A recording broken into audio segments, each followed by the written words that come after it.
Sa gitna ng magulo at masalibuot na sanlibutan, mag-ingat ka. Sa paghakbang ng iyong mga paa, ay tiyakin mo ang landas na iyong patutunguhan.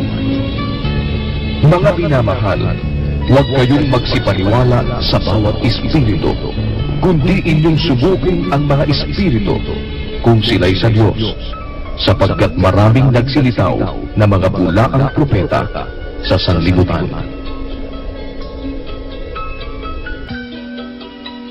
Ganito ang sabi ng Panginoon: magsitayo kayo sa mga daan at magsitingin kayo at ipagtanong ninyo ang mga dating landas kung saan nandoon ang mabuting daan at magsilakad kayo roon at kayo'y mga kakasumpong ng kapahingahan sa inyong mga kaluluwa.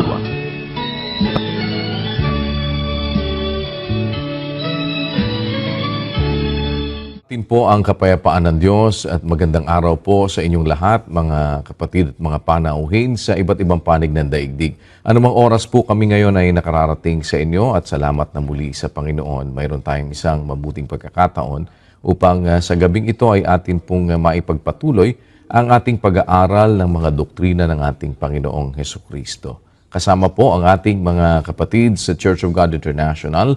Muli po kaming nag-aanyaya sa inyong lahat na samahan po ninyo kami sa mga susunod na oras.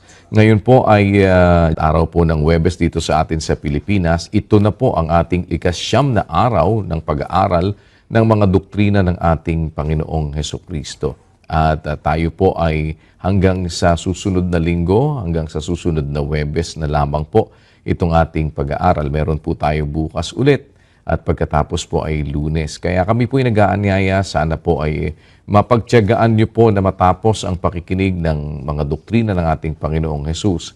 Wala naman po kayong anumang commitment sa amin kung sakasakali man nasa sa inyo po ang pagpapasya sa lahat ng mga bagay na inyong mga mapapakinggan. Ang sa amin po ay mai-offer namin sa inyo na marinig ninyo ang aming mga pananampalataya na pinag-aaralan po natin mula directly sa mga katwirang nakasulat sa banal na kasulatan. At sana po ay marapati ninyo na mapakinggan ang kabuuan po ng doktrinang atin pong isinasagawa. Salamat po sa inyong lahat sa pagpapaunlak ninyo, mga kababayan, mga kapwa-tao namin sa iba't ibang panig ng daigdig. Anumang lingwahe po ninyo kami ngayon napapakinggan. At narito na po ang pagpapatuloy ng ating pong pag-aaral ng mga doktrina ng ating Panginoong Hesukristo sa pamamagitan po ng kapatid na Eli Soriano. Magandang araw po sa inyong lahat, mga kababayan. Anumang oras kami makarating sa inyo ngayong oras na ito. Umpisahan na natin, mga kapatid, saan tayo mag-uumpisa sa paggawa ng mabuti? Pakinggan nyo ho. May babasahin kaming talata sa Gs 24 ng Ebreo hanggang 25. At tayo'y mangagtinginan upang tayo'y mga udyok sa pag-iibigan at mabubuting gawa. Titigil muna po tayo.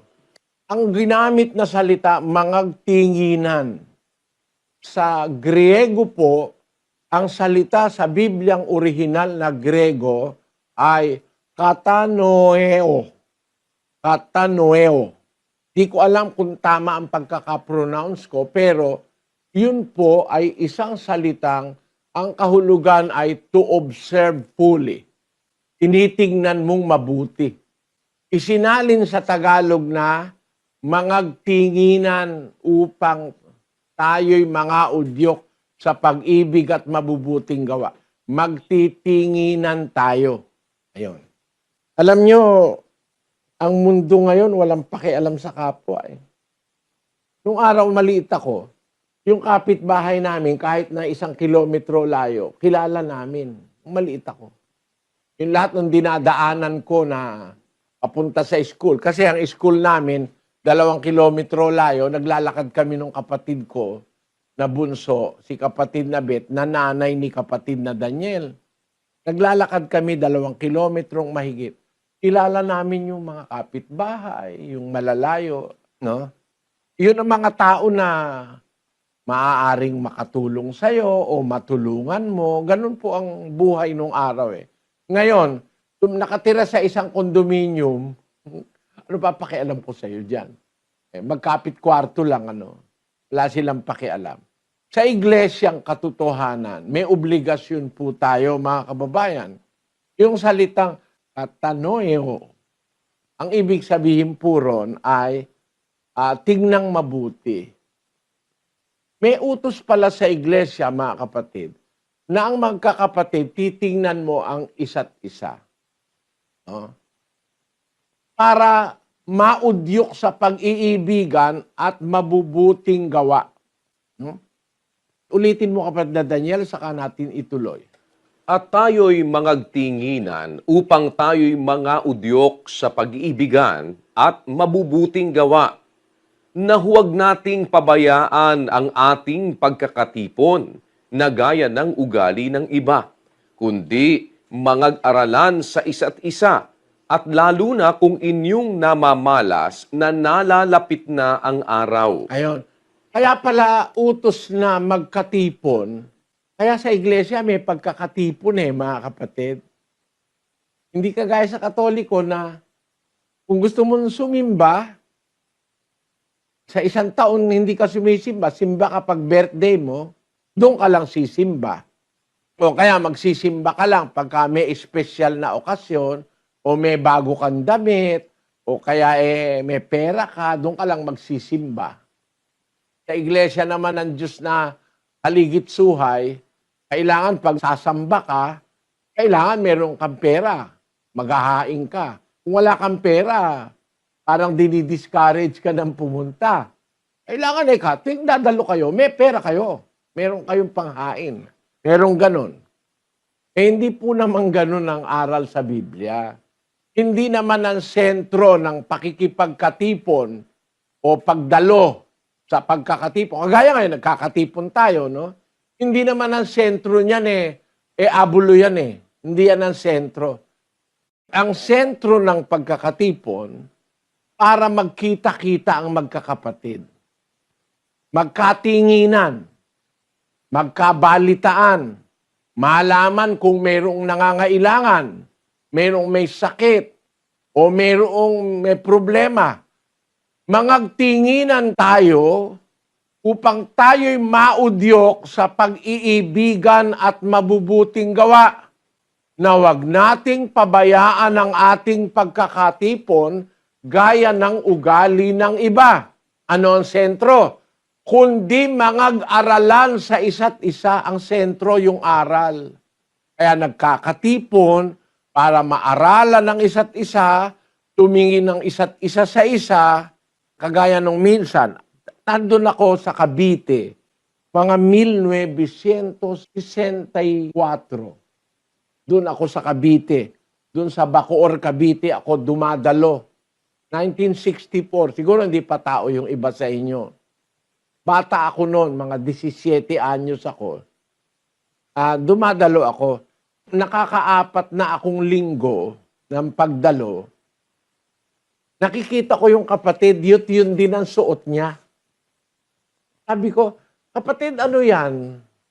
Yan ba uniforme nyo? Sabi ko. Sabi, hindi kapatid. Akala ko uniforme kasi yun ang lagi ko nakikita. Yung pala mahirap yung kapatid, taga-Binakayan. Kaya pala, yun lagi niyang suot.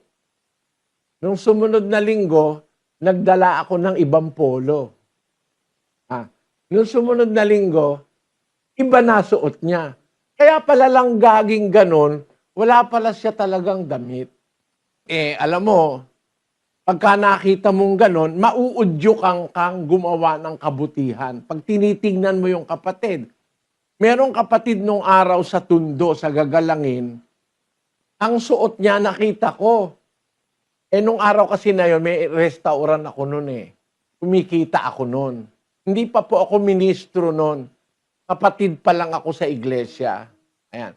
Meron ako restaurant, ayan, bata pa nanay ko noon Siguro ang sinanay niyan, mga mahigit lang 50 o 60. Hindi ko na matandaan. Pero bata pa si nanay ko, itim pa lahat ang buhok niya Noon may restaurant ako. Nakita ko yung kapatid sa Gagalangin Tondo. Dumadalo ako ron. Ang tsinelas niya parehong kanan. Magkaiba kulay. O merong mga kapatid na mahihirap eh. Nakita ko. Naawa ako. Binili ko ng tsinelas na bago. No. Yun ang ibig sabihin ng aral ng Diyos sa magkakapatid. Kaya inutusang magkatipon. Ang sabi po ay magtinginan kayo para tayo'y mga udyok sa pag-iibigan at mabubuting gawa. You have to be concerned. Magkaroon ka ng magkaroon ka ng pag-aalagata, pag-aalala sa kapatid. Kasi ang iglesia po totoo, hindi naman iglesia na parang magkikita-kita sa simbahan, hindi man lang magkabatian o walang ganon. Kahit na hindi nga magbatian, pwede naman eh. Pero mag-observe ka, baka merong kapatid na nangangailangan. Ganyan po ang paggawa ng mabuti. Magtinginan kayo upang maudyok tayo sa pag-iibigan at mabubuting gawa. Bakit? Ganyan din naman yung sinasabi sa Mateo eh.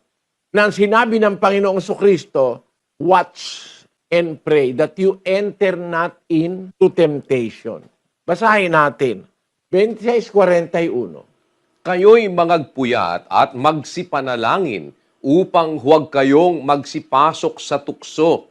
Ang espiritu sa katotohanan ay nakahanda, datapwat mahina ang laman. Ito po, isa na namang kaso ng maling paggamit ng salitang Tagalog sa tinranslate.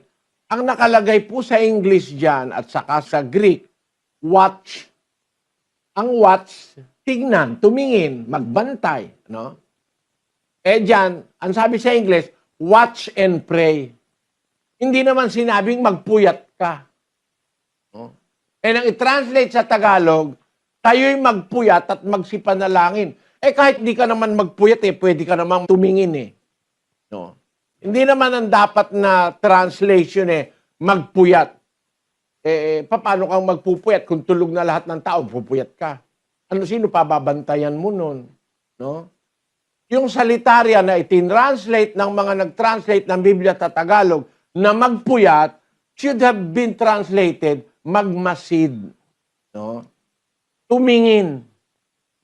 Gaya rin naman nung nasa Ebreo na para wag kang mapasok sa tukso, titignan mo, baka itong dumadating tukso. Baka itong nag-aanyaya sa yung babae pakisamahan mo naman ako ron, wala akong kasama. Iiwan mo yung pamilya mo, sasamahan mo yung babae, pok-pok pala. Magmasid ka, baka mahulog ka sa tukso. Para makilala mong may masamang dumarating, wag kang malagay sa tukso, magmamasid ka, titignan mo kung ano mga gagawin mo, saan ka pupunta, titignan mo.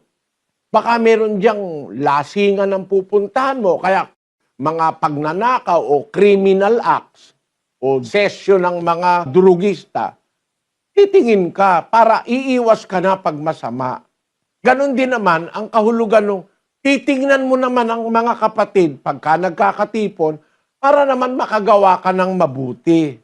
Tayo'y magtinginan upang tayo mga udyok sa pag-iibigan at mabubuting gawa na huwag nating pabayaan ang ating pagkakatipon. Doon po nang gagaling yung ideya na inutusan ng Diyos ang magkakapatid na magkakatipon. Kaya, isa pong aral ito na susundin natin sa iglesia. Magkakatipon tayo. Obligasyon po natin yan. Huwag nating pabayaan ang ating pagkakatipon. Ang unang dahilan para magkita-kita ang magkakapatid at yung ating concern o malasakit o paglingap sa kapatid, magawa natin para tayo maudyukan sa pag-ibig at sa mabubuting gawa. Pagkatapos, sa pagkakatipon, ang sabi ay mangag-aralan sa isa't isa. Napakahalaga nito Alam niyo mga kapatid, kung Kristiyano ka, dapat meron ka maintenance ng pagiging Kristiyano. Ang maintenance natin, yung lagi tayong naaaralan, parang isang araw-araw na sasakyang ginagamit May maintenance yan eh. Nag-change oil para tumagal ang makina. Tinitignan yung baterya niyan, yung tubig ng baterya. Ang sasakyan, mayroon pong maintenance. Ang pagiging Kristiyano, may maintenance din. Ang maintenance natin, yung pagtitinginan natin, pagmamahalang magkakapatid, at yung pag-aaralan. Yun po ang kabuuan ng aral na mag-uudyok sa atin sa pag-iibigan at mabubuting gawa. Doon magpapasimula ang ating pagiging mapagmahal sa kapatid at sa paggawa natin ng mabuti at sa ating pagpapatuloy na maaralan para meron tayong giya o gabay sa araw-araw na pamumuhay. Sa ibang iglesia po, ang intensyon ng pagkakatipon para kumulekta yung pastor eh. Kaya pagka wala kang pang-abulo parang discouraged na eh. Paano nga kung wala ka talagang pera? Wala kang pambili ng tsinelas eh. Hindi ba nauunawaan naman ng Diyos yun na meron talagang mahirap na kapatid, walang magagawa, walang anuman? Hindi dahil doon, yung kapatid na yon hahamakin na natin. Kaya nga, inutosang makipagkatipon, pati yung mahirap na kapatid, para makita natin yung kahirapan niya at maudyukan tayong gumawa ng kabutihan sa kanya. Basahin natin ang Santiago 2:1. Mga kapatid ko, yayamang mayroon kayong pananampalataya ng ating Panginoong Hesukristo na Panginoon ng kaluwalhatian ay huwag magtatangi sa mga tao. Sapagkat kung may pumapasok sa inyong sinagoga ang isang tao na may singsing na ginto at may magandang kasuotan at may pumapasok namang isang dukha na may damit na hamak at inyong itangi ang may suot na damit na maganda at inyong sabihin, maupo ka rito sa dakong mabuti. At sa dukha ay inyong sabihin, tumayo ka riyan at maupo ka sa ibaba ng aking tuntungan. Hindi baga kayo'y nagtatangi sa inyong sarili at nagiging mga hukom na may masasamang pag-iisip? Mo, masama palang tao yung ganun, na pag pumapasok ka sa sinagoga, sabi ni Santiago sa mga Hudyo noon, baka may pumasok na isang merong magandang kasuotan, may sing-sing pa, kumpleto alahas pa yung lalaki, no?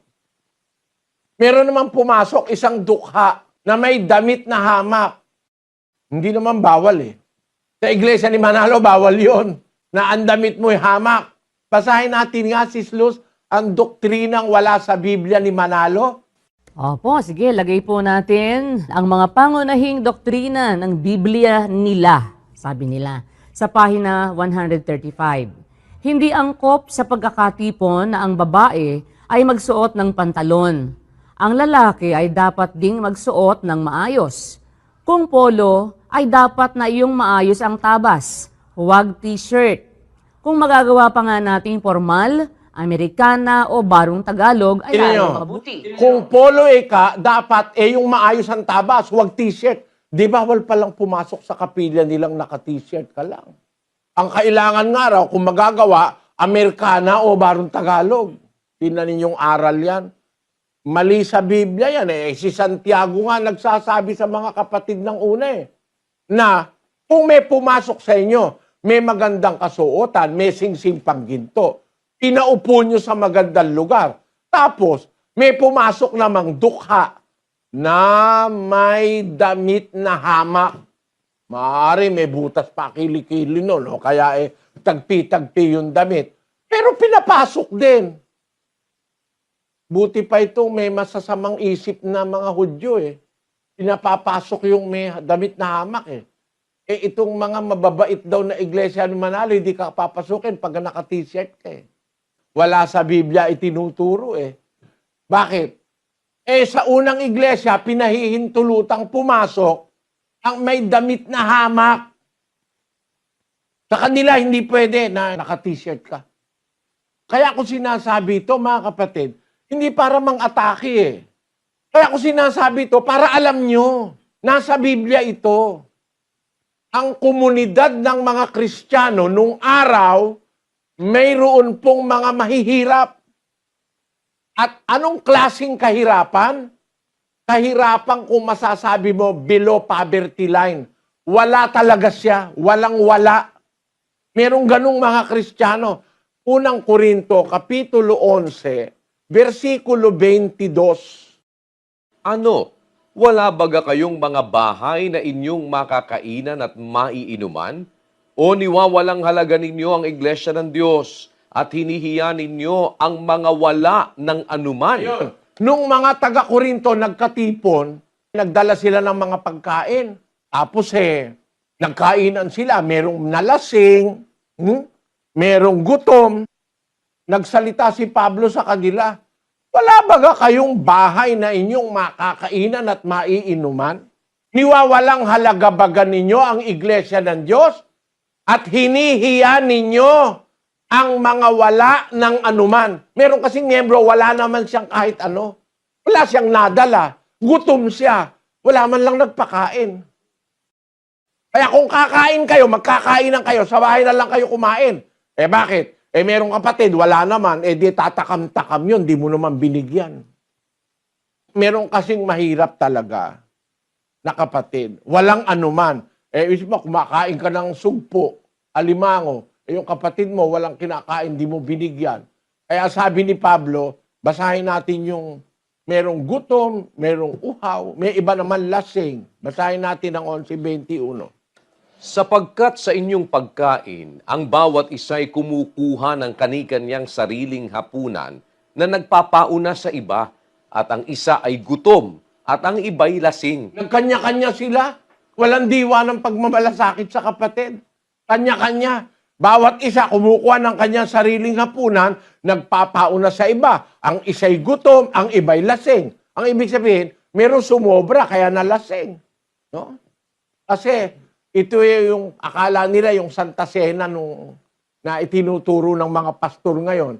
May nagdala siguro, kung marami siyang pera, maraming alak ang dinala, nalasing, inubos. Yun namang iba, gutom. Meron walang anuman, sabi ni Pablo. Hinihiya ba ninyo ang mga wala ng anuman? Wala man lang siyang kahit ano, kahit tinapay, wala. Sabi ni Pablo, hindi ko kayo pinupuri. Sa bagay na ito, hindi ko kayo pinupuri. Mali ang ginagawa nyo, ang sabi ni Pablo. Kaya mga kapatid, sa iglesia, meron talagang wala. Kaya ang tinuturo ko sa inyo mga kapatid, ganito. Kaya may pagkakatipon, para magkita-kita tayo. Iba yung nagkikita-kita Merong isang maligayang damdamin yung nagkakatipon Meron joy sa puso, may ligaya sa puso. Basahin natin yung ikalawang Juan 1:12. Yamang may maraming mga bagay na isusulat sa inyo, ay hindi ko ibig isulat sa papel at tinta. Datapwat inaasahan kong pumarian sa inyo at makipag-usap ng mukhaan upang malubos ang inyong galak. Ito yung mga ngaral ng Diyos na si Juan. Gusto kong isulatan kayo ng maraming bagay, pero ayokong isulat sa papel at tinta. Gusto ko, pumarian ako sa inyo, makipag-usap sa inyo ng mukhaan upang malubos ang inyong galak, that our joy may be full. Sa Bisaya, sanglit adunay daghang mga butang nga igasulat kaninyo. Dili ako magsulat niini pinaagi sa papel ug sa tinta, kundili ginapaabot ko ang pag-anha kaninyo ug pagpakigsulti sa inatubangay aron ang inyong kalipay mamahingpit. Ayun. Yung salitang mamahingpit, perfect. Ang inyo ikang kagalakan ay maging sakdal. Yung sakdal na kagalakan, nararamdaman mo pagkakasama mo yung kapatid personal. Halimbawa, kung andyan ako, pag andyan ako sa apalit, lumilibot nga ako dyan Umaalis ako sa stage Pupunta ako rin sa mga kapatid. Kasi merong kaligayahang nararamdaman tayo pagka magkakasama. Para lang yung mga magkakaklase, may reunion. Parang nagbabalik yung mga dating pagmamahalan. Ganon sa iglesia. Kaya may utos po sa atin na pagkakatipon, mga kapatid. Tandaan nyo, ang unang punto, para magtinginan. At ang pinakamahalaga ay mag-aaralan. Ayan. Ngayon, iwan muna po natin sandali ang bagay na ito. Ang ating tuklasin, pagka nagkakatipon, anong gagawin natin? Sa Katoliko po kasi, pagka may misa, merong nasa labas, sisiga-sigarilyo ron. No? Sa Katoliko. Ibig kong sabihin, mga kapatid, ang pagkakatipon, merong palatuntunan yan eh. Tingnan natin sa Biblia. Ang mga unang Kristiyano po, nagkakatipon. Basahin natin ang isang instansya ng pagkakatipon ng mga unang Kristiyano. Dito sa 27 ng Gawa. At ng unang araw ng sanlinggo, nang kami nangagkakapisan upang pagputol-putulin ang tinapay, si Pablo ay nangaral sa kanila na nag-aakalang umalis sa kinabukasan at tumagal ang kanyang pananalita hanggang sa hating gabi. Sabi ni Lucas na ebanghelista, unang araw ika ng sanlinggo. Ang ibig sabihin nun, linggo. Kasi unang araw ng sanlinggo, linggo, tapos lusunod, Lunes, Martes, Merkules, Huwebes, Biyernes, Sabado. Ikapitong araw yung Sabado eh. Ikapitong araw. Sa Biblia, yung Sabado, ikapitong araw. Kaya yung unang araw ng sanlinggo, linggo yun. Nagkakatipon yung mga kapatid. Sabi ni Lucas, ng unang araw ng sanlinggo nang kami nagkakapisan o nagkakatipon, upang pagputol-putulin ang tinapay, si Pablo ay nangaral sa kanila. Nag-aakalang umalis sa kinabukasan, tumagal ang kanyang pananalita hanggang sa hating gabi. Ibig sabihin, mga kapatid, malaki ang bahagi ng pag-aaral sa pagkakatipon. Pagtunghay sa salita ng Diyos.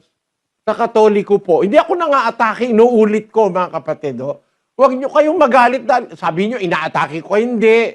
Tinuturo ko po yung nasa Biblia ng pare, na hindi tinuturo ng pare, na ang pagkakatipon, ang malaking bahagi niyan, pag-aaral ng salita ng Diyos. Kaya si Pablo nangaral, inabot pa ng hating gabi. Bakit? Kasi sa Katoliko, may misa. Nakita mo, yung pare, luluhod-luhod, kukumpas-kumpas, may pinapausukan, may pang-usok siya doon sa altar. Marami siyang ginagawa. Tapos may magbabasa ng Bible. No? Ang unang pagbasa, sasabihin. Sa unang pagbasa. Pababasahin. 2 sitas, babasahin 2 sitas. Yan ang unang pagbasa. Kakanta ngayon yung choir. Salamat sa Diyos. Salamat. Kawika mong banal, salamat po. May maganda, no? May kante. Babasa naman yung susunod na babasa. Babasa na naman ang 2 sitas. Pagkabasa, salamat sa ikalawang pagbasa. Sasabihin. Tapos pag nabasa na, salamat sa Diyos, salamat. Sa wika mong banal, salamat po. Binasa lang. Walang paliwanag. Mag-uumpisa na ngayon yung pare, magkukwento na, magmimisa na. Wala kang narinig na aral ng Diyos eh. May binasa man 4 na sitas o talata ng Biblia, hindi naman pinaliwanag, di mo naintindihan. Sa iglesia pun totoo, hindi ganon. Ang malaking bahagi ng pagkakatipon, nakaukol sa pag-aaralan ng aral ng Diyos. Huwag nating pabayaan ang ating pagkakatipo na gaya ng ugali ng iba, kundi mangag-aralan sa isa't isa. Lalo na, kailangan natin yung aral, lalo na kung inyong namamalas na nalalapit na ang araw. Habang palapit ng palapit ang araw ng pagwawakas, dapat lalo tayong mag-devote sa pag-aaral sa pagkakatipon. Kaya ang mga unang Kristiyano po nagkakatipon sa intensyon na magkita-kita, matingnan kung mayroong dapat lingapin, matingnan kung mayroong dapat na matulungan, matingnan kung mayroong dapat na mapayuhan, at mag-aaralan sa isa't isa. Ngayon, alamin natin mga kapatid, ano-ano ang mga gagawin natin pagka nagkakatipon tayo. Basahin natin ang 14:26 ng unang Korinto. Ano nga ito, mga kapatid?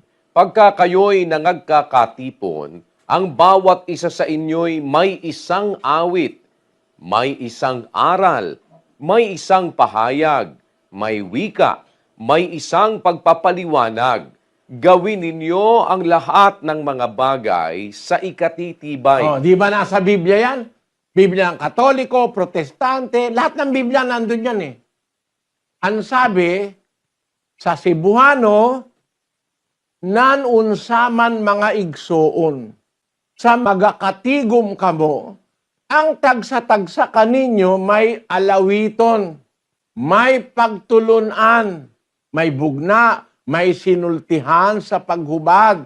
Buhata ninyo ang tanan nga mga butang aron sa pagpalig-on. Yan. Sa Kapampangan ng sabi, nanupin kapatad, ngening mititipon kong makapamisan, balang metong atinyang metong dalit, atinyang metong turo, atinyang metong pamipakilala, atinyang metong ayaliwang amano, atinyang metong pamamye kabaldugan king amano, daptan ing sablang bage dikil king ikatibe. Ang liwanag no? May palatuntunan ng pagkakatipon. Hindi ko ano lang ang gusto nating gawin, hindi ganon. Pagka nagkakatipon kayo, bawat isa sa inyo, may isang awit. Kaya po tayo umaawit, mga kapatid, sa pagkakatipon. Dapat may awitan. Mari sabihin ng iba, ano yun? Ba't kailangan may awitan? No? Alam nyo, mga kapatid, ang awit, isa sa pinakamaligayang bagay sa buhay. Kaya yung mga singer, yumayaman eh. Isa sa pinakamaligayang bagay sa buhay ang pag-awit. No? Mare, hindi nyo alam, mare, hindi tinuturo sa inyo. Ang pag-awit po, yan may dalang kaligayahan sa puso. Alam nyo, nung ginagawa ang mundo, yung planeta natin, wala pa tayo. Nung ginagawa ang mundo, yung mga anghel, nag-awitan. Baka di nyo alam, na ang awit matanda pa sa mundo. Nang hihinaya nga ako, hindi ko alam yung awit ng mga anghel eh. Nung ginagawa ang mundo. Basahin natin, 38:4 ng Job. Makinig kayo mga kababayan, may matututunan kayo rito. Hindi nyo narinig sa iba. Basahin natin. Saan ka nandoon nang ilagay ko ang mga patibayan ng lupa? Ipahayag mo kung mayroon kang unawa. Sinong naglagay ng mga sukat niyaon kung iyong nalalaman? O sinong nag-unat ng panukat diyan? Sa ano nalagay ang kaniyang mga patibayan? O sinong naglagay ng batong panulok niyaon? Nang magsiawit na magkakasama ang mga bituin pang umaga, at ang lahat ng mga anak na lalaki ng Diyos ay naghihiyawan sa kagalakan. Ayun. Sabi ng Diyos kay Job, kinakausap ng Diyos si Job, para ipakita kay Job na wala siyang maraming alam pa. Sabi ng Diyos kay Job, saan ka nandun nung ilagay ko ang patibayan? When I laid the foundation of the earth. Ano? Ipahayag mo, meron ka bang unawa? Sabi niya kay Job. Sinong naglagay ng mga sukat niyaon? Kaya ang mundo talaga hindi mo matututulan. May sukat itong mundo eh. Nasa sukat ito, sabi ng salita ng Diyos, na lumikha sa mundo. Talaga ang mundo may sukat. Alam niyo kung bakit? Pagka tayo ay wala sa sukat, ay masama yun. Hindi tayo mabubuhay sa mundo. Sino naglagay ng mga sukat niyaon? Tapos, sabi niya, sa ano nalagay ang kanyang mga patibayan? Sinong naglagay ng batong panulok? Merong foundation stone. Nang magsiawit na magkakasama ang mga bituing pang-umaga. Ang mga bituin po sa Biblia, mga kapatid, Yan po, bituing umaawit, yan po anghel yan. Ang kahulugan po sa Biblia ng bituing pang-umaga o morning stars na umaawit, mga anghel po yan. Basahin natin ang Apokalipsis 1:20. Ang hiwaga ng 7 bituin na iyong nakita sa aking kanang kamay at ng 7 kandelerong ginto. Ang 7 bituin ay ang mga anghel ng 7 iglesia at ang 7 kandelero ay ang 7 iglesia. Ang mga anghel ay ang 7 bituin, sabi niya. Kaya ang kahulugan po ng bituin sa Biblia, mga kapatid, yan po'y mga anghel. Nung ginagawa ng Diyos ang lupa, ang planet Earth, sabi ng Diyos, umawit ang mga bituing pang-umaga na ang tawag ay mga sons of God o mga anak ng Diyos na naghihiyawan sa kagalakan. Mga anghel po yun.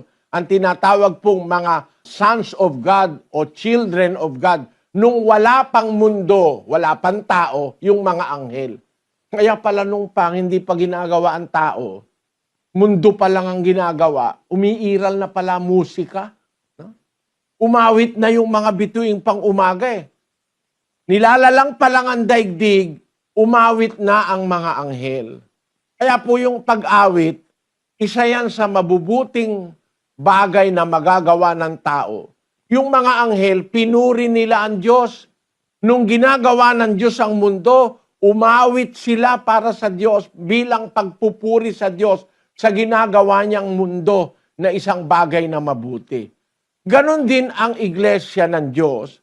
Ang pagkakatipon ng magkakapatid, may utos na pagka kayo nagkakatipon, bawat isa sa inyo may isang awit. Isipin mo naman po, kapatid, lahat naman inaawitan natin. Bandera, inaawitan mo. Jan, jan, jaran, jan, jan, jaran, jaran, jan. Ayun, di ba meron ganun, Inaawitan mo, nanay mo. Mama, I miss the days when you were here beside me. Mama. O, di ba? May awit ka para sa mama. Pagkatapos ng mama, meron na maawit para sa papa. Oh, my papa, to me he was so wonderful. Oh, my papa, to me he was so good. Ayan. Lumipas na yung araw ng buhay mo na ikaw ay anak.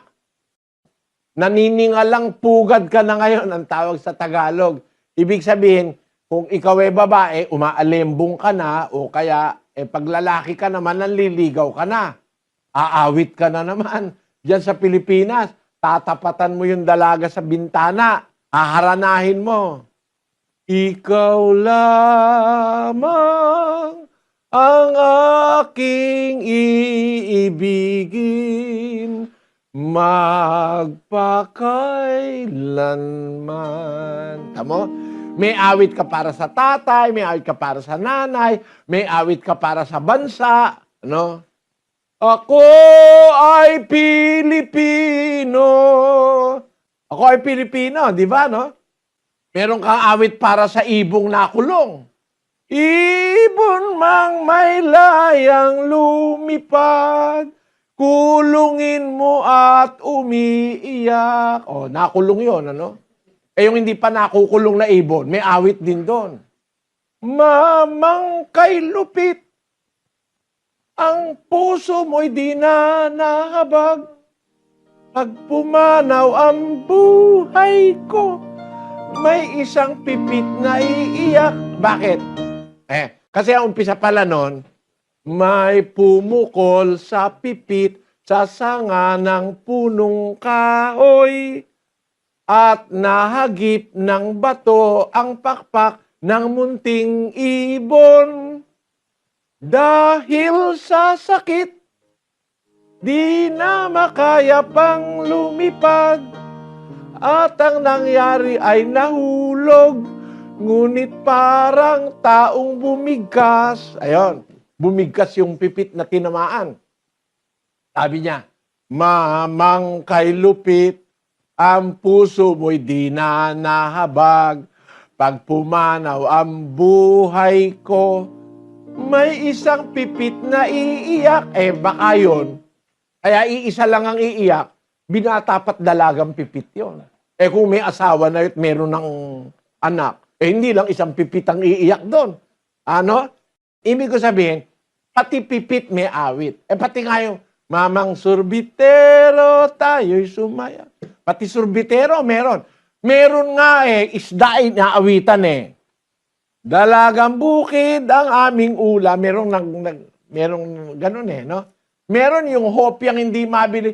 Hopyang di mabili, may amag sa tabi. Meron ganun. No? Lahat inaawitan natin, mga kapatid.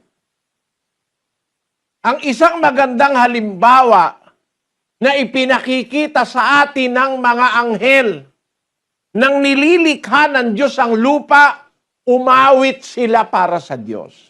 No? Ang katunayang ang mga anghel, umaawit para sa Diyos. Basahin natin ang Apokalipsis. Ganito po ang ating mababasa sa Kapitulo 7, versikulo 11. At ang lahat ng mga anghel ay nangakatayo sa palibot ng luklukan at ng matatanda at ng apat na nilalang na buhay. At sila'y nangagpatira pa sa harapan ng luklukan at nangagsisamba sa Diyos, na nangagsasabi, siya nawa, pagpapala at kaluwalhatian at karunungan at pagpapasalamat at karangalan at kapangyarihan at kalakasan nawa ang sumaaming Diyos magpakailan-kailanman. Gaano karami ang anghel na mga ito? Gaano karami? Sabi ni Juan, narinig ko ang bilang nila, 10,000, tigsa 10,000, libo-libo. Kapatid na Daniel, pakibasa mo. At nakita ko at narinig ko ang tinig ng maraming mga anghel sa palibot ng luklukan at ng mga nilalang na buhay at ng matatanda. At ang bilang nila ay 10,000 tig sa 10,000 at libo-libo. Napakaraming anghel, milyon. Ano ang ginagawa ng mga anghel pagka nandun sila, nagpupuri sila sa Diyos sa langit? Basahin natin. 5:8, Sis Luz. At pagkakuha niya ng aklat, ang 4 na nilalang na buhay at ang 24 na matatanda ay nangagpatira pa sa harapan ng kordero na ang bawat isa'y may alpa at mga mangkok na ginto na puno ng kamangyan na siyang mga panalangin ng mga banal. At sila'y nangag-aawitan ng isang bagong awit na nagsasabi, ikaw ang karapat-dapat na kumuha ng aklat at magbukas ng mga tatak nito, sapagkat ikaw ay pinatay at binili mo sa Diyos ng iyong dugo ang mga tao sa bawat angkan at wika at bayan at bansa. Maliwanag na yung mga nasa langit, kagaya nung 24 na matatanda, yung 4 na nilalang na buhay, umaawit sa Diyos yun ang pagpuri Ngayon, yung maraming mga anghel, nag-aawitan din yon, mga kapatid. Umaawit sa Diyos yun. Basahin mo nga yung 15:1, Sis Luz, Palipsis. At nakita ko ang ibang tanda sa langit, dakila at kagilagilalas, 7 anghel na may 7 salot, na siyang mga panghuli, sapagkat sa mga yaoy magaganap ang kagalitan ng Diyos. At nakita ko ang gaya ng isang dagat na bubog na may halong apoy, at yaong nangagtagumpay sa hayop at sa kanyang larawan, at sa bilang ng kanyang pangalan ay nangakatayo sa tabi ng dagat na bubog na may mga alpa ng Diyos. At inaawit nila ang awit ni Moises na alipin ng Diyos at ang awit ng kordero na sinasabi, mga dakila at kagilagilalas ang iyong mga gawa, O Panginoong Diyos, na makapangyarihan sa lahat. Yung mga nasa langit, umaawit yun sa Diyos Mga anghel, mga 24 na matatanda, yung 4 na nilalang na buhay, umaawit lahat sa Diyos yun mga kapatid. No? Ngayon, ang punto ko, dito sa lupa, no? Ang anghel napunta na sa lupa umaawit pa rin 2:7 ng Lucas. Pakinggan nyo. At kanyang ipinanganak ang panganay niyang anak na lalaki, at ito'y binalot niya ng mga lampin at inihiga sa isang pasabsaban, sapagkat wala ng lugar para sa kanila sa tuluyan. At may mga pastor ng tupa sa lupain ding yaon na nangasaparang, na pinagpupuyatan sa gabi ang kanilang kawan. At tumayo sa tabi nila ang isang anghel ng Panginoon, at ang kaluwalhatian ng Panginoon ay nagliwanag sa palibot nila, at sila'y totoong nangatakot. At sinabi sa kanila ng anghel, "Huwag kayong mga takot, sapagkat narito, dinadalhan ko kayo ng mabubuting balita ng malaking kagalakan na siyang sasabuong bayan. Sapagkat ipinanganak sa inyo ngayon sa bayan ni David ang isang tagapagligtas, na siya ang Kristo ang Panginoon. At ito ang sa inyo'y magiging pinakatanda. Masusumpungan ninyo ang isang sanggol na nababalot ng lampin at nakahiga sa isang pasabsaban."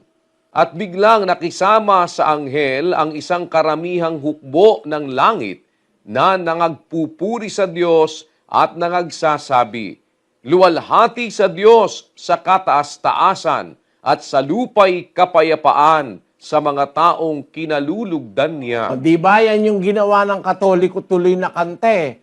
Yung anghel na nagbalita dun sa mga pastor sa parang, binalita nung anghel na naipanganak na ang Kristo ang Panginoon. Biglang nakisama sa kanya yung isang malaking hukbo ng langit nang ipanganak si Kristo. Hukbo ng langit ng mga anghel, daming anghel noon, na nagpupuri sa Diyos, umaawit. Yun nga yung ginawa ng Katoliko. Gloria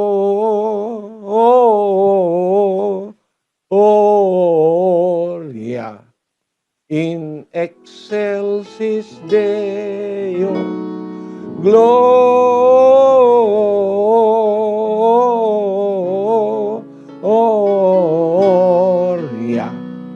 in excelsis Deo.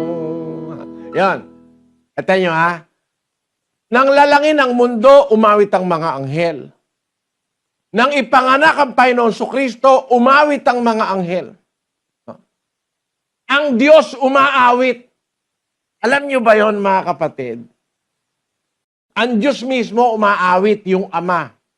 Yung anak niya, si Kristo, umaawit din yon.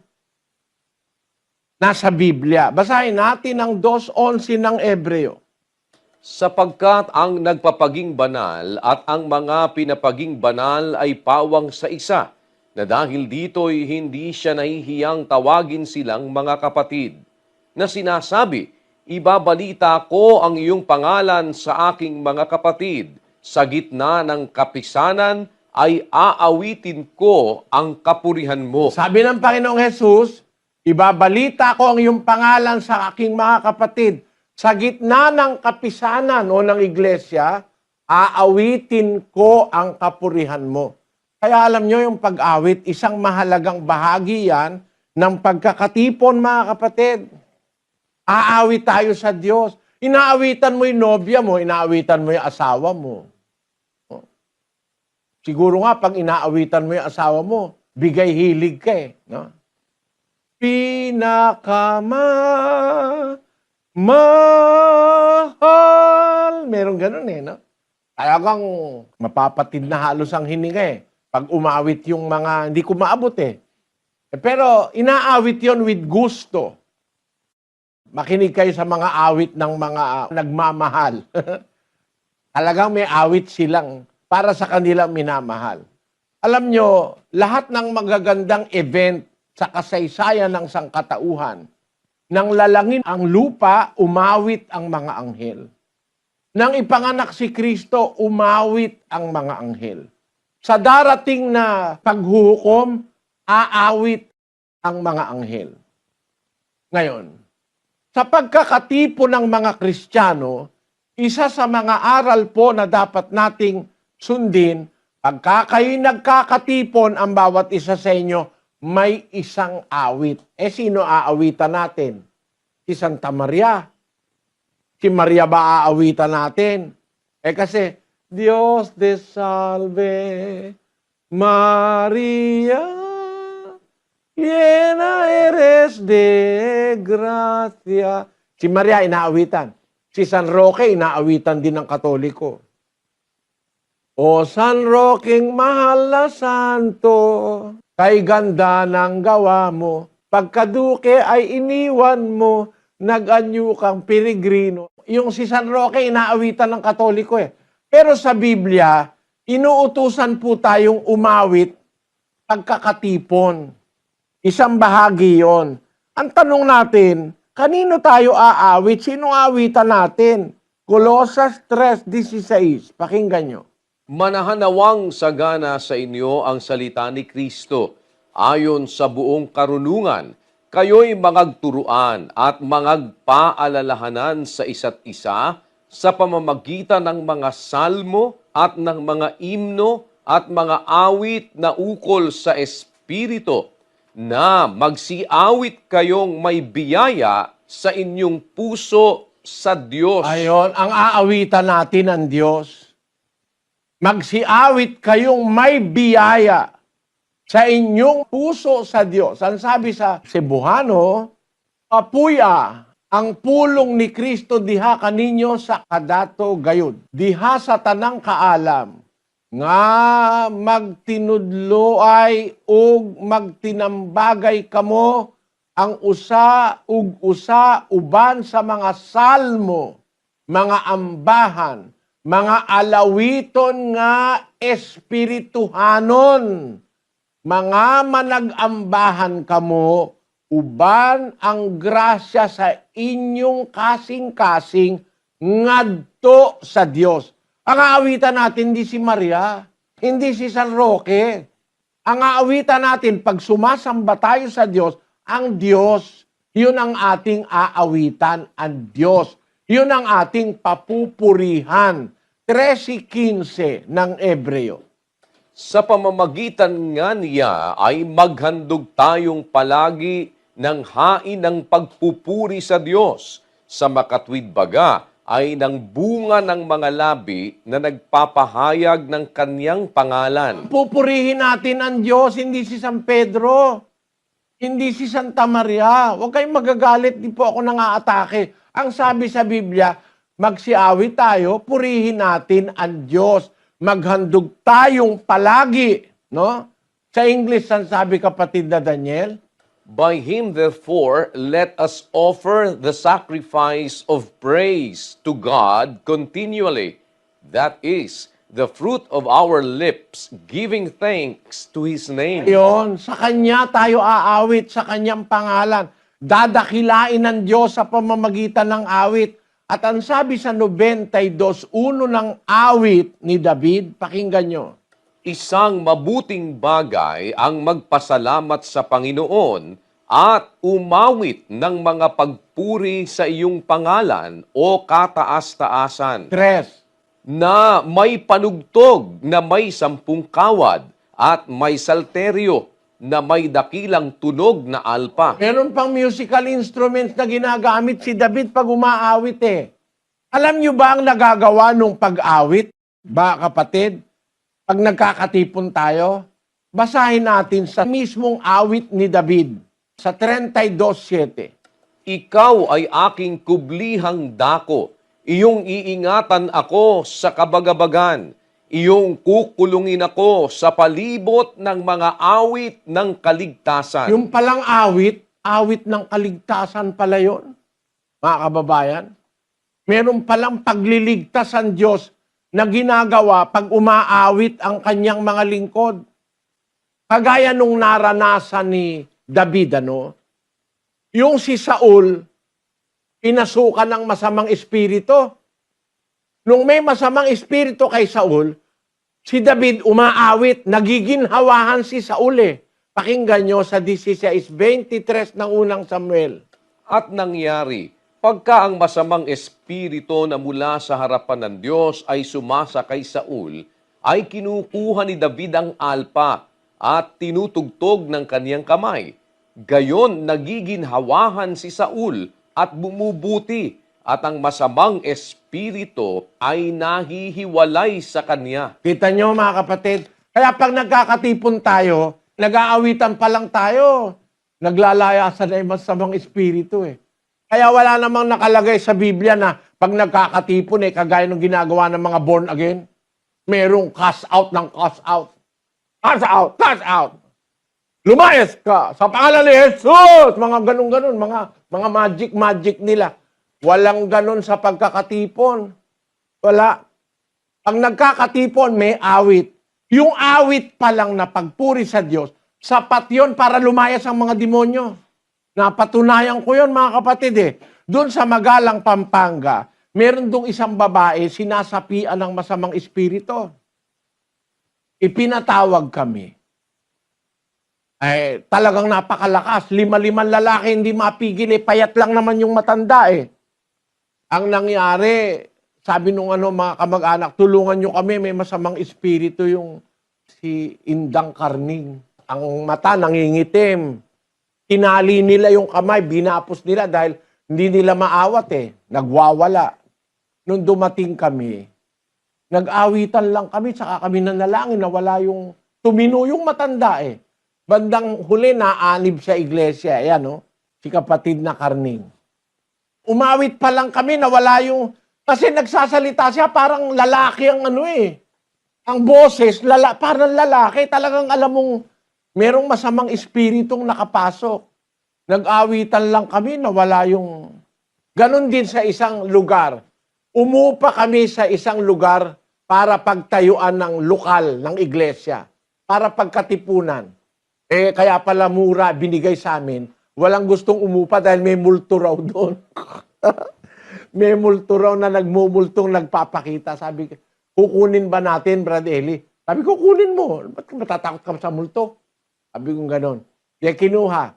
Pagkatapos na kinuha yung nilines, ayun, nag-awitan kami ron. Nanalangin. Wala na ang multo. Kasi yung multo o yung masasamang espiritu, pag naririnig na nagpupuri ka sa Diyos, lumalayas yon. Kaya ang sabi sa awit, iyo ay kang kinulong ako ng awit ng kaligtasan. Sa awit pa lang, nagmamanifest na ang kapangyarihan ng Diyos. Pagka pinupuri mo siya, lumalayas ang masamang espiritu. Kesa uli, umaawit pa lang si David. Lalo na kung may salita pa ng Diyos. Kaya nga sa pagkakatipon, mahalaga bahagi kayo ng pag-awit. Baka may baong-baong kang masamang espiritu, lalayas yon kapatid.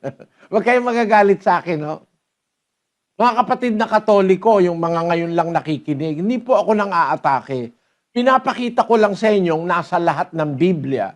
Kahit sa Biblia ng pare, nandun ito. Di lang nila tinuturo Kasi mahabang oras ang gagamitin mo kagaya nung para maipakita mo na mahalaga pag-awit, papakita mo, pati mga anghel umaawit. Pati yung 24 na matatandang nasa langit, yung 4 na nilalang na buhay doon, yung mga kerubin, yung mga serapin, yung mga anghel umaawit sa Diyos. Bakit umaawit? Kasi mabuting bagay ang magpasalamat sa Diyos at umawit ng mga pagpuri sa iyong pangalan o kataas-taasan. Talaga naman totoo yun Si Frank Sinatra, singer.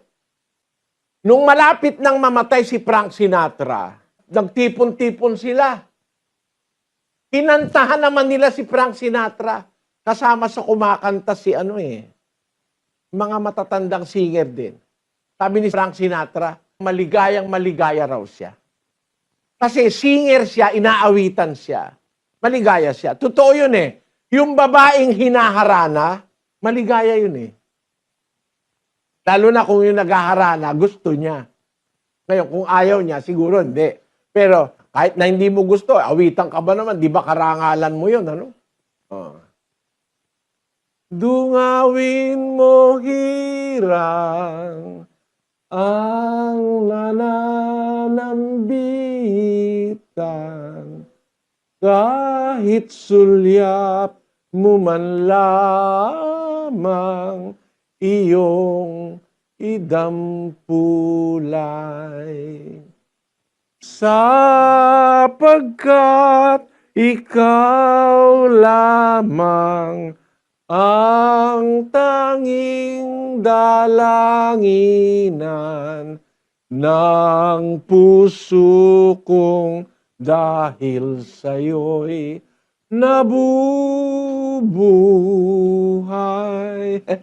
Kita nyo? Kaya nga ako, kung meron lang talaga akong kopya nung inawit nung mga anghel nung gawin ng mundo, kakabisaduhin ko yun eh. Kasi nung ginagawa ng Diyos ang mundo, umaawit yung mga anghel. Kaya ako, gusto kong mga awit, yung matatanda ng awit eh. No? Kasi kung matutuklasan ko nga yung inawit ng mga anghel, tutuklasin ko yun eh. Kaya lang, bilyon-bilyon taon na yon. Yung plaka siguro nun, kung may plaka man. Ha? Ako, meron akong kanta, wala sa plaka eh.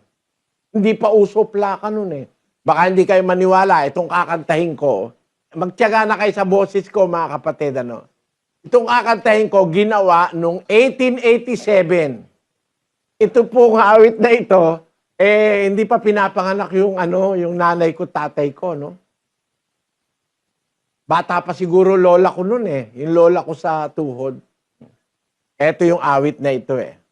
Ewan ko, baka matatandaan yung, kung baka alam nyo ngayon. Ito yon.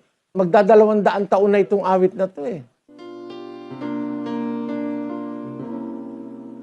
Oh, promise me that someday you and I will take our love together to some sky where we will be alone and faith renew and find the hollows where those flowers grew. Those first sweet violets of early spring. In whispers thrills us both and sing of love unspeakable that is to be. Oh, promise me, oh, promise me. Ayan, tanya yan, no? Magdadalawang taon na yan. Alam ko yung awit na yan. Meron akong alam na awit, 1902.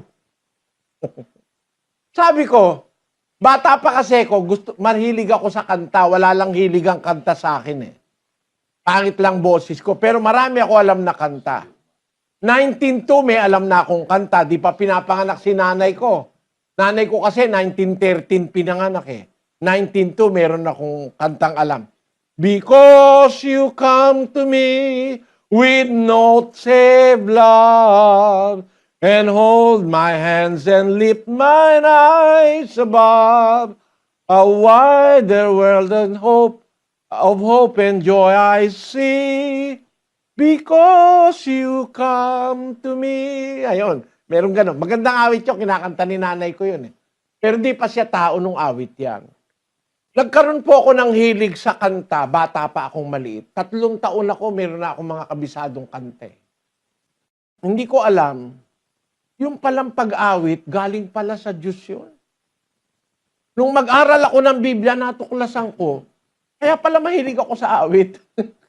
Galing pala sa Diyos yun. Yung pag-awit ay nag-umpisa bago pa nilikha ang lupa. Umaawit ang Diyos, umaawit ang mga anghel. Ha? Ngayon, itinuro yan ngayon sa atin, natutong umawit ang mga tao. Dapat tayong umawit din sa Diyos. Bahagi yan ng pagkakatipon. Kaya pag makikipagkatipon kayo mga kapatid, mag-aral kayo ng awit. Awit ng pagpuri sa Diyos. Doon pa lang, lalayas na yung demonyo eh. Ang pagkakatipon, isang pagkakatipong solemne. Aawit tayo ng mga himno, mga awit na ukol sa espiritu, mga salmo, magsiawit kayong may biyaya sa inyong puso sa Diyos. Yung salita, magsiawit kayo. Sa iglesia ni Manalo, ang kumakanta lang yung choir. No? Yung choir lang ang kumakanta. Hindi, dapat tayo lahat. Nangunguna yung choir, pero aawit tayo lahat. Kasi utos yun eh. Bawat isa sa inyo, may isang awit. O, ulitin natin. 14:26, mga kapatid. O, basahin natin, o. Sabayan niyo ako sa pagbasa. Ano nga ito, mga kapatid? Pagka kayo'y nangagkakatipon, ang bawat isa sa inyo may isang awit, may isang aral. O tanyo, meron tayo dapat awit pagka nagkakatipon. Pagpuri sa Diyos yan, ikinalulugod ng Diyos. Isang mabuting bagay yan. Huwag kayong mamihasa, mga kapatid, na parang sa Katoliko, ang kakanta lang yung choir, sa Iglesia ni Manalo, ang kakanta yung choir. Tayong lahat dapat magpuri tayo sa Diyos. Pagpupuri sa pamamagitan ng awit na ikinalulugod ng Diyos sa atin. Tapos, may isang aral. Kaya ito, napakahalagang bahagi ng pagkakatipon nito eh. Yung aral ng Diyos. Kaya nga si Pablo inabot ng hating gabi eh. Nangaral sa kanila, tumagal ang kanyang pananalita hanggang sa hating gabi. Hindi ko naman kayo papaabutin sa hating gabi, mga kapatid. Maya-maya lang ng konti, tatapusin natin ito. Pero, yung aral ng Diyos, mahalagang bahagi ng pagkakatipon yon. Tapos sabi, may isang pahayag. Yung pagpapahayag ng mga katwiran ng Diyos, pagpapahayag ng mga hiwaga, pagpapahayag ng mga talinghaga sa Biblia. Tapos, may wika. Yung wika, kasi Korinto yan, ang Korinto po ay isang siyudad sa tabi ng dagat. Isang port city. Parang yung Maynila, port city yun eh. Sa Korinto nung araw, napuntahan ko po kasi ang Korinto. Kami ni kapatid na Daniel, dyan, sa Gresya. Isa pong siyudad dyan sa tabi ng dagat, yung Korinto. Ang mga nagkakatipong Kristiyano dyan, may Grego, may Hudyo, mayroong iba-ibang wika. Kaya pag nagkakatipon ng mga taga-Korinto, sabi ni Apostol Pablo, may wika. Pagka mayroong wika, may isang pagpapaliwanag sa wika. Kasi merong interpretasyon dun sa wika. Kasi magkakaiba silang lahi na nagkakatipon, dapat i-allow yung wika, yung pagsasalita ng ibang wika. Pakinggan natin ang 14:27. Kung nagsasalita ang sino man ng wika, maging dalawa, o huwag higit sa 3, at sunod-sunod, at ang isa'y magpaliwanag. Datapwat kung walang tagapagpaliwanag, ay tumahimik siya sa iglesia, at siya'y magsalita sa kanyang sarili at sa Diyos. Yun. Pagka nagkakatipon, may magsasalita ng wika, dapat may interpreter, yung sabi sa Tagalog, tagapagpaliwanag. Kaya ngayon sa iglesia sa panahong ito, ginagamit po namin yan. Gumagamit kami ng ibang wika. Kasi pag nagsalita ako rito, hindi naman lahat maintindihan ako eh. May nakikinig na German, may nakikinig na Japanese, may nakikinig na Portuguese, may nakikinig na Kastila. Buti nga, nakakapagsalita na ako kaunti ng Portuguese, nakakapagsalita na akong Kastila, kaunting Cebuano, kaunting Kapampangan, kaunting Tagalog, kaunting Ilocano, nakakapagsalita ako. Halimbawa, ang wika Panggalatok, naku po. Para rin yung salita ng Aliman, napakahirap naman salita nun. Lalo na yung Chinese. Nag-aral ako ng Chinese, 6 na buwan wala akong natutunan. Ang natutunan ko lang, Suniseng Requaila, Suniseng Requaila, Suniseng Requaila, Suniseng Requaila. Ayun, yun ang natutunan ko. Isang sentence lang. Uulit-ulitin mo lang. Kaya natutunan ko kasi may kanta eh. Zuniseng requaila, Zuniseng requaila, Zuniseng requaila, Zuniseng requaila. Ayun. Alam niyo ba yon mga kapatid? Di ba yun yung Happy birthday to me, Happy birthday to you. O di ba? Pagka may birthday, kinakantahan mo yung may birthday. Pag may anibersaryo, kinakantahan mo yung may anibersaryo. Pagka Independence Day, kinakanta mo yung ibon mang may layang lumipad. Pagka ikaw sumasamba sa Diyos, kantahan mo naman ng Diyos, kapatid. Pangit kaboses ko, maganda sa Diyos yun. Kahit ikaw pa ang pinakapangit ang boses, pag siyang kinakantahan mo, marunong siyang umunawa, hindi siya pintasero. No? At tandaan nyo, pag kumakanta pa lang tayo, lumalayas na ang mga demonyo. No?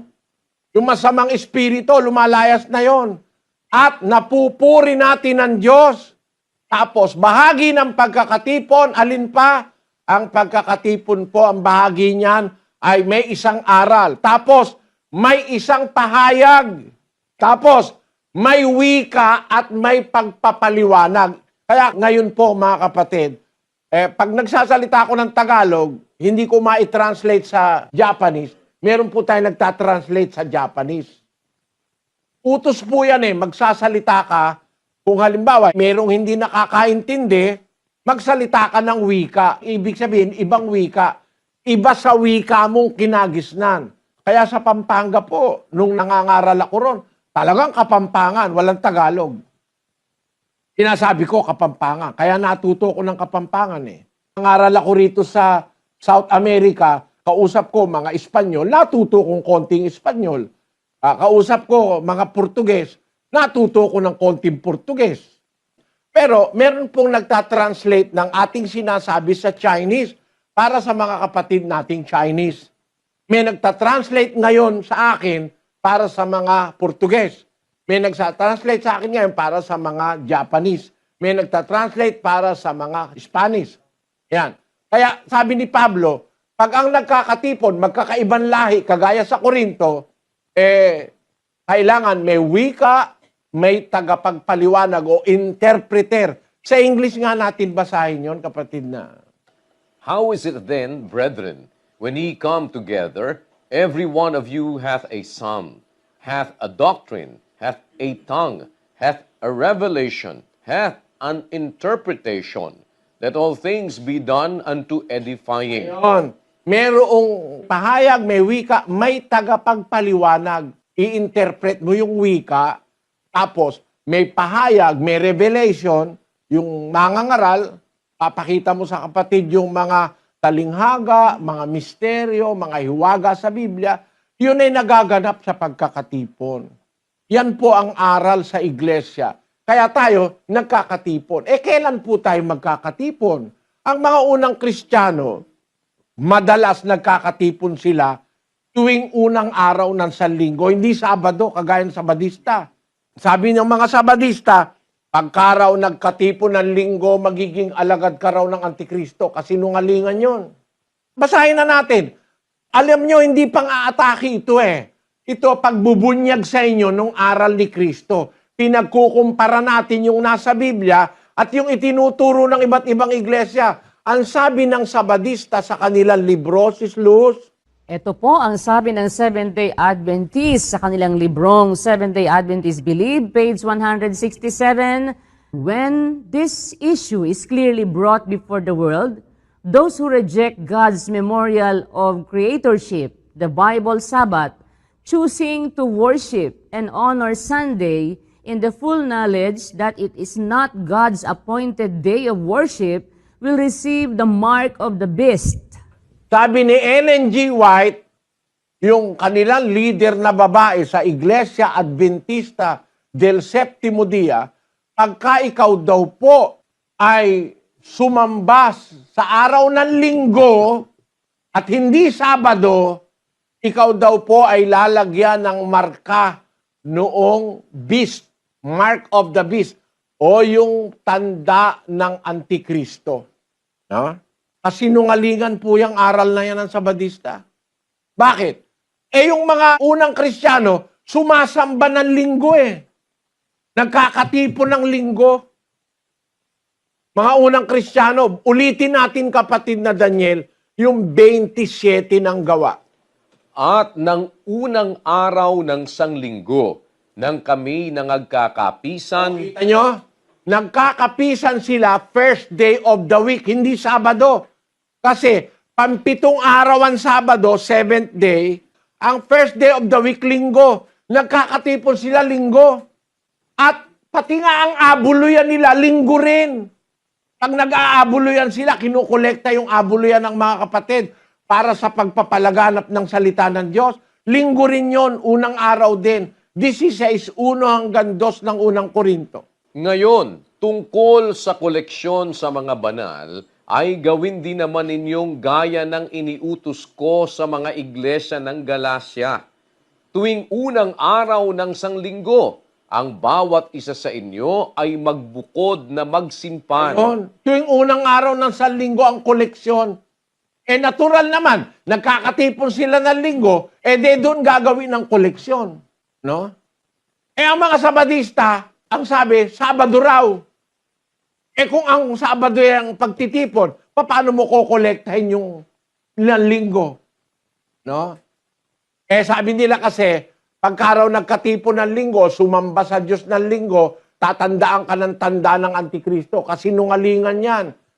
Nung hindi pa ako nakakalabas ng Pilipinas, akala ko naninindigan ang Sabadista sa kanilang aral. Nung mapunta po ako rito sa Brazil, napatunayan ko lalo kasi nungalingan ng mga pastor ng Sabadista Kaya mga kapatid na Sabadista, niloloko kayo dyan sa Pilipinas. Sabi nila, pagka nagkatipon daw ng linggo, bibigyan ka ng tanda ng Antikristo, yung mark of the beast. Abay, natuklasan ko rin sa Brazil, meron pala silang pagkakatipon ng linggo. O pakita mo yan, kapatid. Ito po ang kapilya nila doon sa Poços de Caldas. Ang nakalagay, Seventh-day Adventist Church. Igreja Adventista do Sétimo Dia. Ayan. Yan ang kapilya nila dito. Sa Poços de Caldas, sa Minas Gerais, Brazil.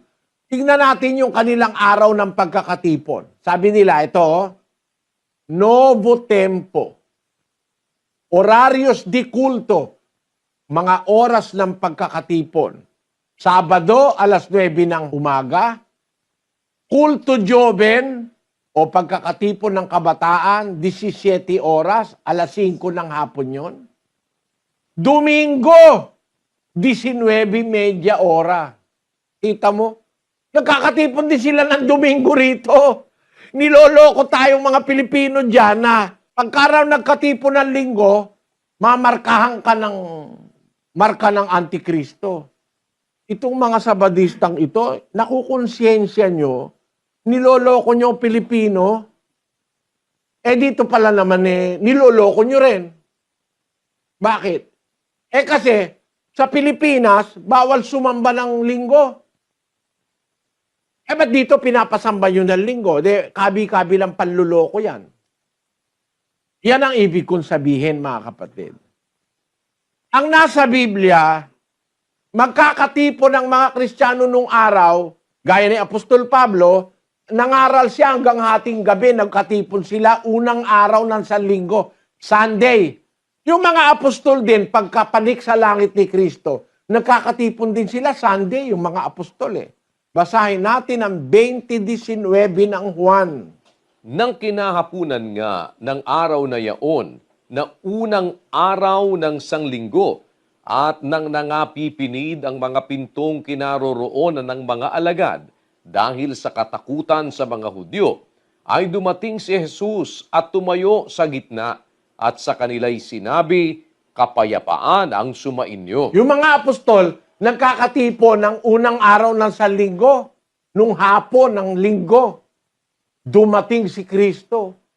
Ang sabi sa kanila, kapayapaan ang sumainyo. Peace be with you. Hindi sinabi ni Kristo, hoy, ba't kayo nakakatipon ng linggo? Kayo magiging Antikristo. Walang ganun. Sabi niya nga peace be with you. O sino ngayon ang Sabadista dyan? Hindi tayo magkaaway. Kapatid, naniniwala ka kay Kristo, naniniwala ako. Dapat magkaisa tayo. Naloloko kayo na ang pagsamba ng linggo, mali, hindi totoo yon. Hindi totoo yon. Dito nga, meron silang pagkakatipon ng linggo eh. Kaya yung aral na yan ng Sabadista, Sabado raw, hindi po nagkakatipon ng mga unang Kristiyano linggo. Pwede rin magkatipon kahit anong araw. Hindi naman binabawal ng Diyos eh, na magkatipon ng kahit anong araw eh. 2:46, pakinggan nyo. At araw-araw silang nagsisipanatiling matibay sa pagkakaisa sa templo at sa pagpuputol-putol ng tinapay sa bahay-bahay. At nagsisikain sila ng kanilang pagkain na may galak at may katapatan ng puso, na nangagpupuri sa Diyos at nangagtatamo ng paglingap ng buong bayan at idinaragdag sa kanila ng Panginoon araw-araw yaong nangaliligtas. Makita nyo? Yung mga unang Kristiyano, araw-araw sila'y nagsisipanatiling matibay sa pagkakaisa sa templo. Nagkakatipon sila araw-araw. Ano ba ibig sabihin ng araw-araw? Lunes, Martes, Merkules, Huwebes, Biyernes, Sabado, Puwera, Linggo? Ganun ba yon?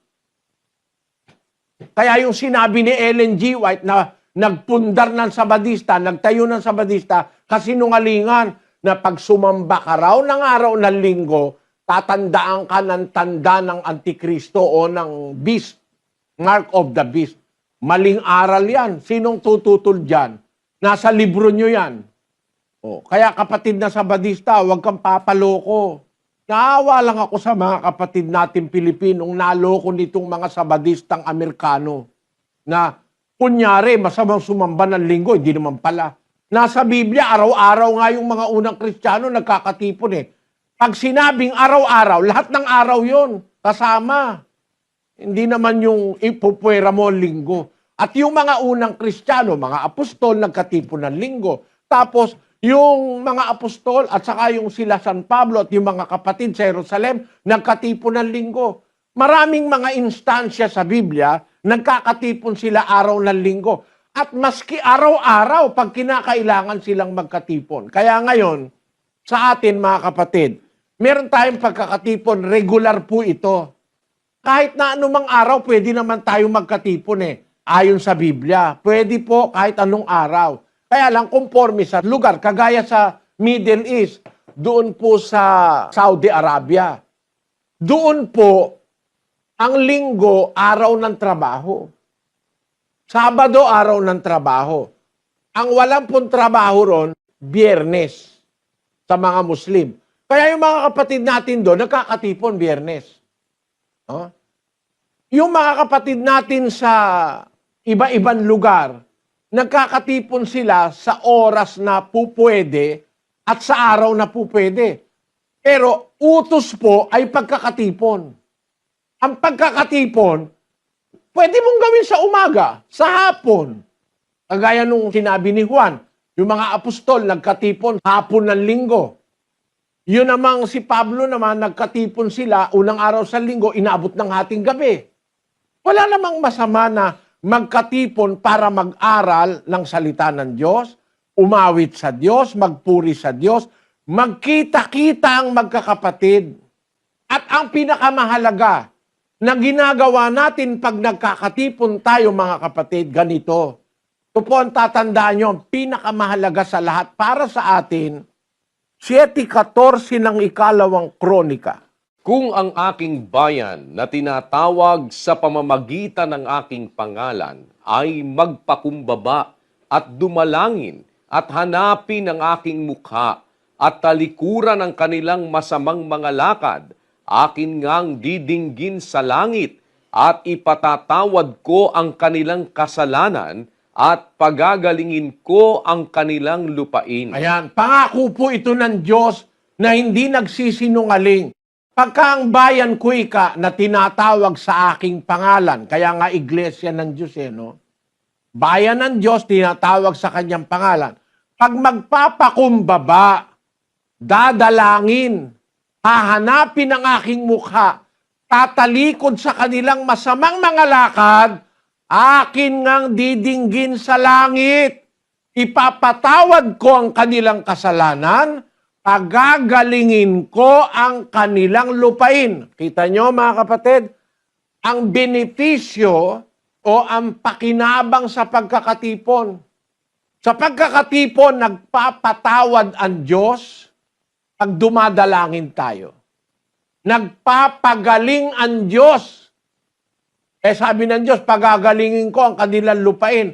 Halimbawa, meron ka sakahan, meron kang lupang sinasaka, o may negosyo ka, o kung ano man, pagagalingin ko ang kanilang lupain. Kung yung lupain mo, papagalingin, ikaw kaya hindi pagalingin ng Diyos?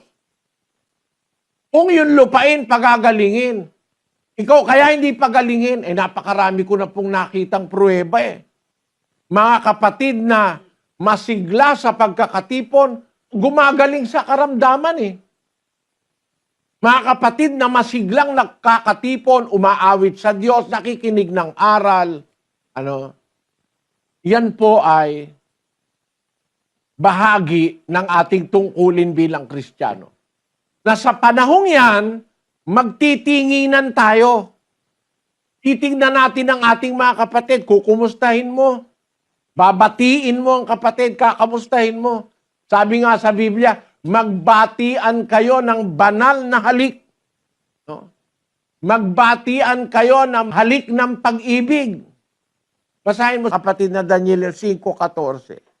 Mangagbatian kayo ng halik ng pag-ibig, kapayapaan nawa ang sumainyong lahat. Magbatian kayo ng halik ng pag-ibig, kapayapaan nawa ang sumainyong lahat. Kaya ang magkakapatid, nagkukumustahan po yan tinitingnan. Kaya tayo may mga diakono, may mga diakonesa. Halimbawa, naanib kayo sa iglesia, mga kapatid. Maaari hindi namin alam kung may problema ka. Kung may problema kayo, meron po tayong mga diakono, mga diakonesa sa lokal. Kausapin niyo po sila. Yung ministro, o kung meron mang dapat na tulungan, magmamasid tayo. Titignan natin ang isa't isa. Magtinginan tayo sa isa't isa. Pag may problema, pag may matutulungan, pag may nangangailangan, sasabihin natin mga kapatid. Para maganap yung aral ng Diyos sa atin, uulitin ko. Kaya nga tayo nagkakatipon Ulitin natin kapatid na Daniel, ang Gis 24:25. At tayo'y mangagtinginan upang tayo'y mga udyok sa pag-iibigan at mabubuting gawa, na huwag nating pabayaan ang ating pagkakatipon na gaya ng ugali ng iba, kundi mangag-aralan sa isa't isa, at lalo na kung inyong namamalas na nalalapit na ang araw. Ayan, ang pagkakatipon po utos dahil sa dalawang mahalagang bagay. Magtitinginan tayo, babalitaan mo kapatid, kakumustahin mo, titingnan mo, tapos mag-aaralan sa isa't isa. Isa po ito sa pinakamahalagang doktrina ni Kristo, yung pagkakatipon, para tayo maudyok sa pag-iibigan at mabubuting gawa. Kasi the more na nagkikita-kita, the more na nag-iibigan, nagkakaroon ng chance na gumawa ng mabuti. Sana po naunawaan nyo ang aral na ito, mga kapatid. Inaanyayahan ko kayo uli. Ang akin lang pong pakiusap, mga kababayan, sana kumplitohin nyo. Maintindihan nyo po yung aral ni Kristo at huwag kayong magagalit sa akin. Kung ayaw nyo pong tanggapin, okay lang Tanggapin nyo, salamat sa Diyos. Pero pakinggan nyo lang para huwag kayong madaya. Magkaroon kayo ng ideya. Sapagkat ang sinasabi ko sa inyo, hindi po kasinungalingan. Binabasa ko sa Biblia at kung meron man akong pinupunang mali, may binabasa akong ebidensya. At marami pa po kayong maririnig tungkol dyan. Pag-aaral ng mga doktrina ng Balitaan mo, kapatid, kakumustahin mo, titingnan mo, tapos mag-aaralan sa isa't isa. Isa po ito sa pinakamahalagang doktrina ni Kristo, yung pagkakatipon, para tayo maudyok sa pag-iibigan at mabubuting gawa. Kasi the more na nagkikita-kita, the more na nag-iibigan, nagkakaroon ng chance na gumawa ng mabuti. Sana po naunawaan nyo ang aral na ito, mga kapatid. inaanyayahan ko kayo uli. Ang akin lang pong pakiusap, mga kababayan, sana kumplitohin nyo. Maintindihan nyo po yung aral ni Kristo at huwag kayong magagalit sa akin. Kung ayaw nyo pong tanggapin, okay lang eh.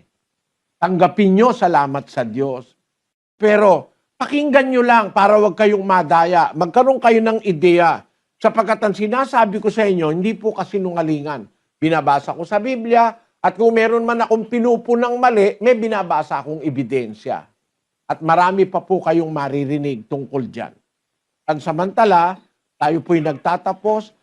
Kapatid na Daniel, Po, at muli po kaming nag-aanyaya para sa atin namang ikasampung araw ng pag-aaral ng mga doktrina ng ating Panginoong Jesucristo bukas. Kung loloobin ng Diyos, yan po ay araw ng Biyernes at alas 7 din po ng gabi dito po sa atin sa Pilipinas. Muli po, sana ay samahan po ninyo kami at tayo po ay makapagpatuloy ng pagsusuri ng mga aral at katwiran na nagmumula sa banal na kasulatan. Mamaya naman pong alas 9:30, atin naman pong isasagawa ang ating Global Prayer for Humanity. Inaanyayahan po namin kayo, anuman po ang inyong relihiyon, na makiisa sa atin pong mga pananalangin at paghingi ng awa sa Panginoon sa kasalukuyang hinaharap po natin na suliranin sa buong daigdig. Minsan pa, salamat po sa Diyos at salamat po sa inyo sa inyong pagpapaunlak sa amin na makapakinig ng amin pong sinasampalatayan ng mga aral ng ating Panginoong Hesukristo. Bago po tayo pansamantalang maghiwa-hiwalay, muli po ay sama-sama tayong dumulog sa Diyos sa isang maikling pananalangin.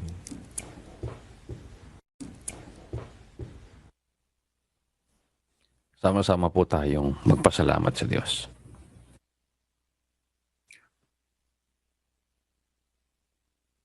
Ama namin na makapangyarihan sa lahat, sa pangalan po ng aming Panginoong Hesukristo, nagpapasalamat po kami sa pagkakataong ipinagkaloob mo na makapag-aral kami ng iyong mga salita. Mga katwirang nagbibigay sa amin ng kapanatagan ng kalooban sa aming pamumuhay sa sanlibutan ito. Sana maibaon ng mariin sa kaibuturan ng puso ng aming mga kapwa-taong nakikinig. Naway dumating ang sandaling magkasama-sama kami sa isang mapayapang paglilingkod po sa iyo. Bahala ka na pong gumabay sa aming mga kapwa-taong nagpapadoktrina. Ingatan mo ang kanilang mga sambahayan. Sana makabalik silang muli sa pakikinig ng iyong mga salita. At sana'y dumating ang sandali, maging magkakasama kami sa pagpurit, pagluwalhati sa iyong marangal na pangalan. Makapiling din namin ang aming mga mahal sa buhay na kung paano nagkasama-sama kami sa buhay na ito. Sana maging magkakasama pa rin kami sa ipinangako mong buhay na walang hanggan. Ama, bahala ka na po sa aming mga suliranin. Meron po kaming mga kanikanyang mga pinagdadaanan sa buhay.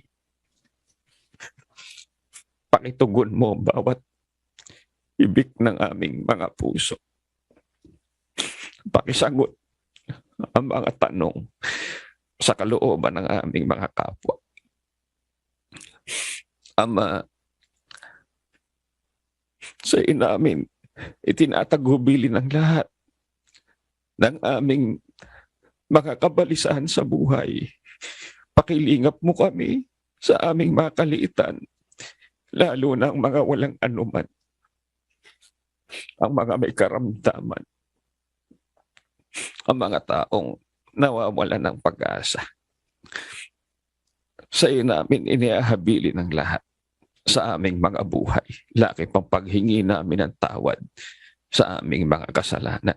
Salamat po sa lahat ng iyong kabutihan at sa iyong mayamang awa sa pangalan ng aming dakilang tagapagligtas na si Kristo Jesus.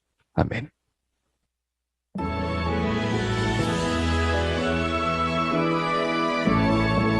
Sa Diyos ang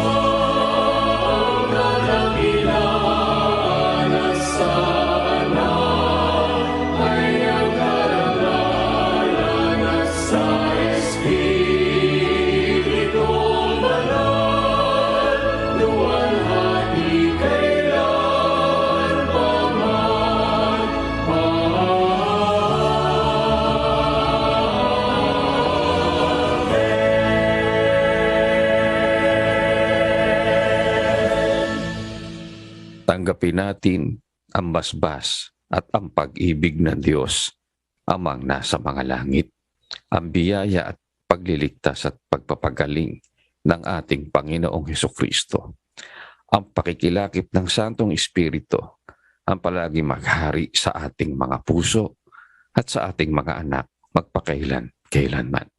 Amen.